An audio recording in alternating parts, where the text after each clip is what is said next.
Well, this takes us to someone you devote a lot of space to in the book, which is Barack Obama. You use a term for him. You call him a stupefying narcissist. Hmm. And reading the way you describe him, it's interesting. So, Trump's narcissism is very well documented and well known, right? But you make the point that, and just looking, for example, at Obama's campaign promise, like the message of his campaign, you point out that basically Obama made it so much about him that his presentation to the public was that if you elect me, then America will be healed. Racism will be healed if you just put me in the Oval Office. Absolutely. I'll lead you to the promised land. Yes, that's exactly what he did. He turned his election campaign, or his handlers, because he had clever handlers, crooked, I mean, real base characters like David Axelrod, but clever, experienced, All white. all white. Yeah. His, as a matter of fact, his inner circle began to wonder: is this bad optics that all of Obama's inner circle was white male? Um, in any event, what they did was they turned Barack Obama's candidacy into a national referendum. Are you a good person or are you a bad person? If you're a good person, you're going to vote for this black man, and if you're a bad person, you won't vote for him. So he turned. It was a quite clever move at some level.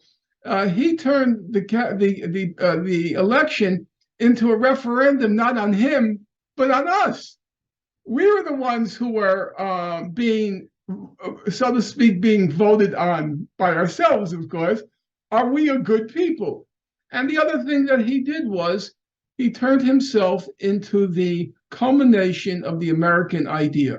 That buried inside, deep inside the American idea was the one of freedom, equality, the land of opportunity. And he was, if you can use that Hegelian language, he was the telos of the American idea. Deep, deep inside of the American idea, hidden deep inside, was Barack Obama.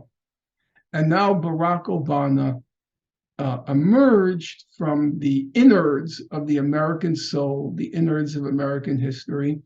And so it was a very, you are correct in my opinion. You said Trump's narcissism was right on the surface, and it was kind of uncouth. And it was, I'm not sure we should be using the past tense. His narcissism is right on the surface, and it's kind of uncouth, and it's kind of gross. But Barack Obama's was a quite clever narcissism because he identified all of American history with him. So you never knew when he was praising American history and when he was praising himself. So it looked like he was praising the American idea.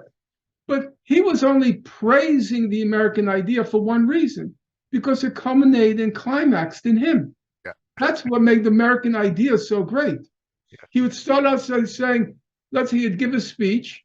First of all, he didn't write any of the speeches, but the speeches that he read from the teleprompter, Written by white guys. Yeah. all white guys. Yeah. God forbid he should have a black person. He had 8 speechwriters. God forbid one of them should not be white.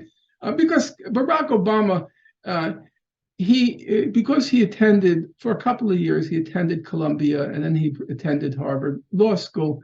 He internalized this idea, which here I think Cornel West was completely correct.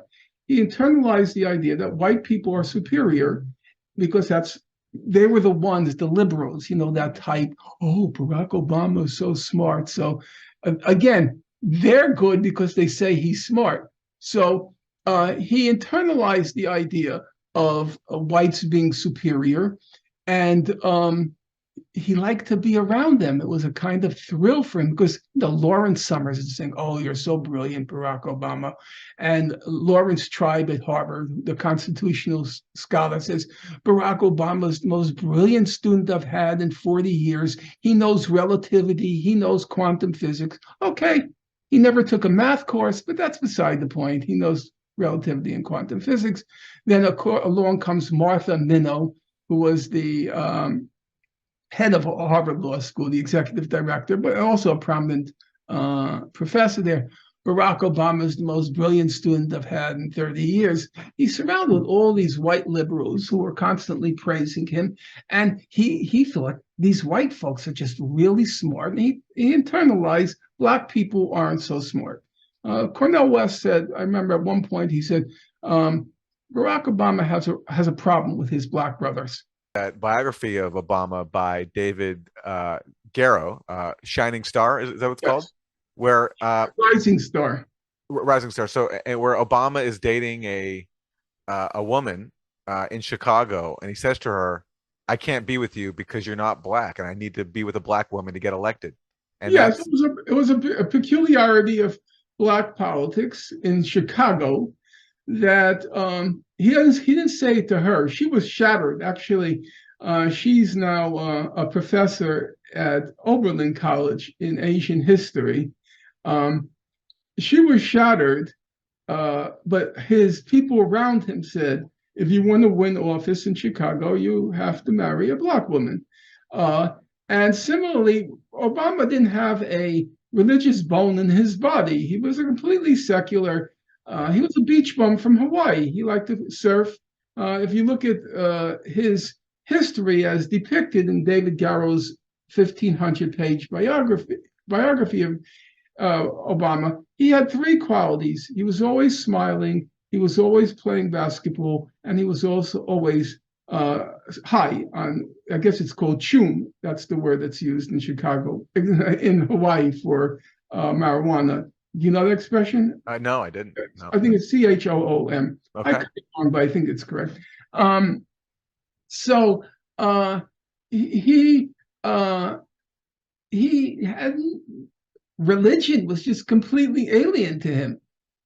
And then suddenly, when he's on the campaign trail, he starts carrying around very prominently a Bible, quoting from the Bible, talking about God.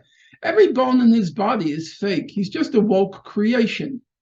You remember it was 2008, and the United States was in a very sorry state because the economy had collapsed, and also because the war in Iraq Yeah.